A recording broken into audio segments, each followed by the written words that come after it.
तो एक बहुत ही अच्छी, बहुत ही एक खूबसूरत सीरीज खत्म हुई है इंडिया की ओडीआई की, और अब आ रही है T20I सीरीज। बट ये जो ओडीआई सीरीज हुई थी, ये एक ऐसी सीरीज है जो शायद याद रखेंगे हम सभी। इस वजह से नहीं कि साउथ अफ्रीका को 2-1 हराया, मतलब वो तो एक्सपेक्टेड था कि इंडिया सीरीज जीतेगी। इनफैक्ट 3-0 आई थिंक एक्सपेक्टेशन थी, बट 2-1 जीते हैं। इस चीज़ के लिए नहीं याद रखा जाएगा, याद रखा जाएगा उन मोमेंट्स के लिए जो सीरीज में विराट, रोहित, राहुल, कुलदीप इन सभी ने प्रोड्यूस करे हैं। और ये सब मोमेंट्स ना आपने नोटिस करा होगा, यूजुअली तभी होते हैं जब विराट और रोहित टीम में होते हैं। सम हाउ टीम का माहौल बहुत डिफरेंट होता है। एंड अंडर KL राहुल की कैप्टनसी, मतलब इससे पहले भी था बट उतना शायद नहीं दिख रहा था, बट अंडर KL राहुल की कैप्टनसी चीज़ें बहुत ही काम दिखी। मतलब हम एक मैच हारे भी बट ऐसा लगा नहीं कि हम एक मैच हारे हैं।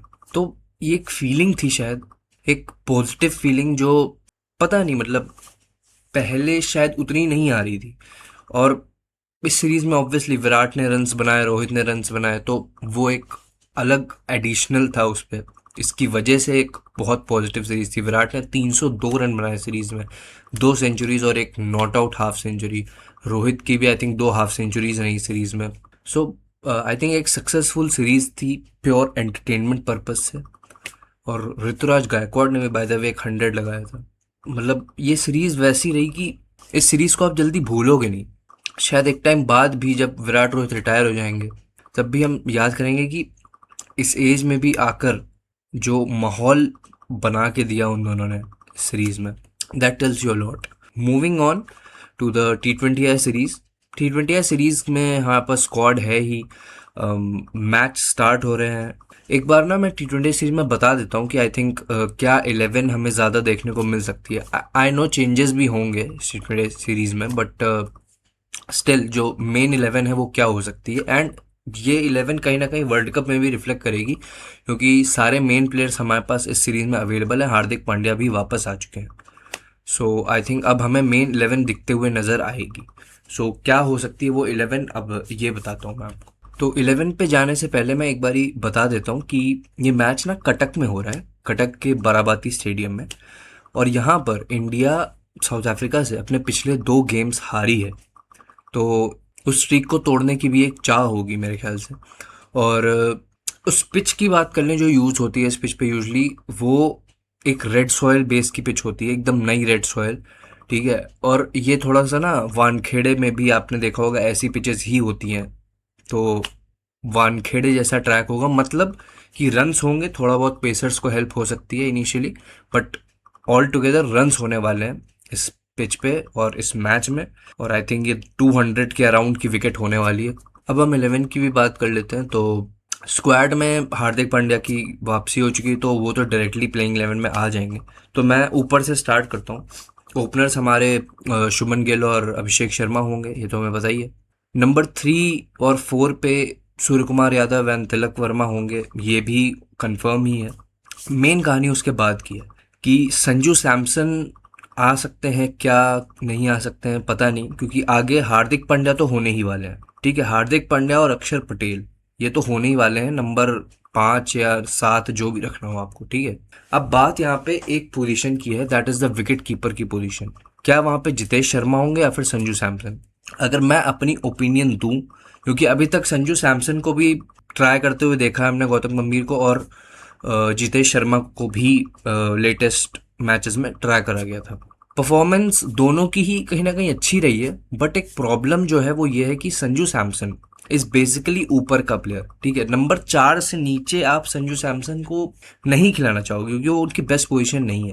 संजू सैमसन ऊपर बेटर प्रोवाइड कर सकते हैं आपको। Jitesh Sharma on the other hand एक प्रॉपर फिनिशर है। आरसीबी के लिए आईपीएल में भी बहुत बढ़िया फिनिशिंग करी थी, इंडिया के लिए भी अच्छे इनिंग्स खेली उन्होंने।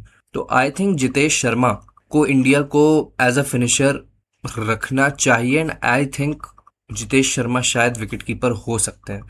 मतलब अगर मैं अपना व्यू दूं तो I will prefer Jitesh Sharma, क्योंकि उससे क्या होगा, 2 चीज़ें। एक, हार्दिक पांड्या आपके नंबर 5 पे खेल पाएंगे, जितेश शर्मा नंबर 6, अक्षर पटेल नंबर 7, जैसे भी ऊपर नीचे करना हो उसमें, क्योंकि कई बार अक्षर पटेल ऊपर भी खेल जाते हैं सिचुएशन के हिसाब से। तो दैट डिपेंड्स, बट आपके पास प्रॉपर पावर हिटिंग आपको दिखेगी। हाँ, जितेश शर्मा, हार्दिक पांड्या, अक्षर पटेल, ये सब है नीचे आपके पास। संजू सैमसन के होने से ना एक वो मतलब एक एक्सपीरियंस प्लेयर है संजू सैमसन, डेफिनेटली ठीक है, वो नीचे भी खेल सकते हैं, बट क्या उनका बेस्ट वो है उसमें? क्योंकि जितेश शर्मा इतने सालों से उसी पोजीशन के लिए प्रिपेयर कर रहे हैं। संजू सैमसन आईपीएल में भी और इंडिया के लिए भी अभी लेटेस्ट सीरीज से पहले संजू सैमसन ऊपर ही खेल रहे थे, नंबर 3 ओपन, यही उनके पोजीशंस थी। तो आई डोंट थिंक कि ऐसा करना चाहिए कि उनको नीचे खिला के, मतलब ऑल्दो ट्राई करा हुआ है आई थिंक इंडिया ने, but I would slightly go for Jitesh Sharma यहाँ पे। तो number 5 I think Hardik Pandya होंगे, नंबर 6 जितेश शर्मा और नंबर 7 अक्षर पटेल होंगे। तो ये तो हमारे ऑलराउंडर्स और बैट्समैन हो गए। अब मैं बात कर लेता हूँ बॉलर्स की।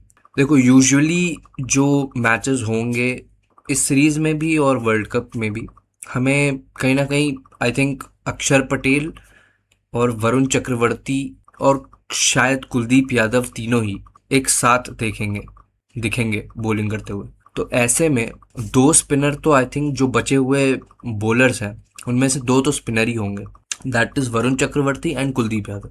तो आई थिंक जो दो प्लेसेस खाली हैं उसमें से एक जसप्रीत बुमराह है और एक आपके पेसर होंगे। ऑल्दो इंडिया के पास ऑप्शन शिवम दुबे को भी खिलाने का है और काफ़ी मैचेस में खिलाया भी है शिवम दुबे को, मतलब कि सिर्फ जसप्रीत बुमराह और हार्दिक पांड्या और शिवम दुबे, ये आपके 3 पेसर हैं। बट आई थिंक इंडिया को, मतलब वर्ल्ड कप के लिहाज से अगर मैं देखूं तो शायद एक पेसर, प्रॉपर पेसर खिलाना चाहिए। अब वो कौन हो सकता है ये सोचना होगा इंडिया को, क्योंकि जो मैंने गौतम गंभीर स्टाइल देखा है अभी तक और एक पूरा जो पैटर्न समझ में आया वो ये है कि गौतम गंभीर प्रेफर्स कि नंबर 8 पर आपका एक बैटिंग करने वाला प्लेयर है। ठीक है, इसी वजह से कई बार शिवम दुबे खेलते थे ताकि अक्षर पटेल नीचे आए, थोड़ा थोड़ा डेप्थ मिले टीम को। तो शिवम दुबे ने भी ये कर रखा है, शिवम दुबे भी खेले हैं, हर्षित राणा भी इसी वजह से खेलते हैं। तो यहाँ पे ना अर्शदीप सिंह और हर्षित राणा में चूज करने की बात है। जीजी स्टाइल के हिसाब से देखो तो शायद वो हर्षित राणा के लिए जाएंगे, क्योंकि नंबर 8 पर Harshit Rana can bat as well and वो बॉलिंग प्रोवाइड कर सकते हैं। और मेरी नज़र में ऐसा नहीं कि गलत है, हर्षित राणा ने भी अच्छी बॉलिंग करी है, बट आई थिंक भाई Arshdeep Singh is your premier T20 I bowler after Jasprit Bumrah. ये पेयर आई थिंक बहुत अच्छा है इंडिया के लिए। आई नो सिचुएशंस अलग हो सकती हैं, देखो आई थिंक पिच पे बहुत कुछ डिपेंड करता है। ये रेड सॉइल वाली पिच है, आई थिंक इस पे अर्शदीप सिंह और जसप्रीत बुमराह को खेलना चाहिए। अकॉर्डिंग टू द पिच आप चेंजेस कर सकते हो, आप किसी मैच में हो सकता है आप अर्शदीप को बिठा दो, बट आई थिंक आपको बुमराह और अर्शदीप के साथ जाना चाहिए, क्योंकि आपके पास 3 स्पिनर्स हैं ऑलरेडी। आपके पास एक हार्दिक पांड्या है pacer, I know that, but I think आपको अर्शदीप और बुमराह के साथ जाना चाहिए rather than completely relying on Hardik Pandya as your second pacer. मतलब ऑब्वियसली हर्षित राणा होंगे तो वो आपके सेकंड पेसर होंगे, but I think Arshdeep Singh has an edge. Arshdeep Singh ने इतने सारे विकेट्स लिए हैं, इतना परफॉर्म करा है इंडिया के लिए, अंडर प्रेशर सब कुछ। आई थिंक अर्शदीप सिंह इस मैच में तो अर्शदीप सिंह को ही खेलना चाहिए, and depending on the conditions की पिच की क्या कंडीशन है। जैसे चेपॉक वगैरह में फिर से आई थिंक थोड़ा पिच ट्रैक को स्लोअर करा जा रहा है, तो वैसी पिचेस अगर मिलेंगी तो वहाँ पे आप कर सकते हो, आप हर्षित राणा को खिला लो, क्योंकि हर्षित राणा की स्लोअर वंस बहुत काम में आती हैं कई बारी। तो आई थिंक सिचुएशन के हिसाब से ये चीज़ें होनी चाहिए, just according to that. I think इस पिच के हिसाब से जो रेड सॉइल की विकेट है इसमें इनिशियली हेल्प भी मिलेगी, तो I think Arshdeep Singh and Jasprit Bumrah होने चाहिए। तो ये मैंने आपको 11 बता दी है मेरी, जो मेरी फर्स्ट चॉइस 11 है स्पेशली इस पहली T20 के लिए, और आई थिंक मेन 11 भी यही होनी चाहिए। बाकी सिचुएशन के हिसाब से आप ऊपर नीचे चेंजेस कर सकते हो, एंड T20 में हॉर्सेज फॉर कोर्सेज का जो फॉर्मूला है वो चलता है, ठीक है, क्योंकि सिचुएशन के हिसाब से आप एक बॉलर ड्रॉप करके एक बैट्समैन या ऑलराउंडर, या आप सिचुएशन के हिसाब से चेंजेस करते हो।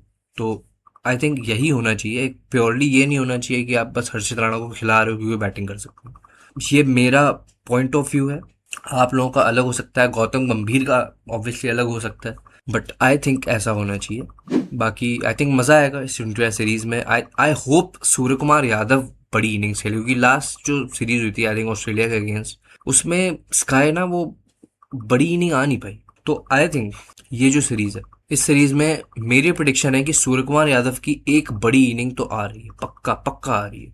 बाकी आई थिंक बाकी लोगों की पोजीशन तो सेटल्ड ही। अब Tilak Varma is now the player, उसने मैचेस भी जिता रखे हैं, बड़ी इनिंगें खेल रखी हैं, तो Tilak Varma is gonna be there. And भाई आई थिंक एक प्लेयर जो मैं लुकआउट करूंगा शुभमन गिल, क्योंकि शुभमन गिल का परफॉर्मेंस रिसेंटली उतना, मतलब इनिंग्स आई हैं बट बहुत छोटी छोटी आई हैं, 30-40 की आ गई, 20-15, मतलब समझ रहे हो। बड़ी इनिंग शुभमन गिल की अभी भी अवेटिंग है, क्योंकि शुभमन गिल जाने जाते हैं कि वो बड़ी इनिंग्स खेल सकते हैं। तो देखते हैं कि क्या होता है। आई आई एक्सपेक्ट कि ये सीरीज सूर्य कुमार यादव के लिए बहुत बढ़िया होगी, एंड आई होप कि शुभमन गिल भी अच्छा कर ले।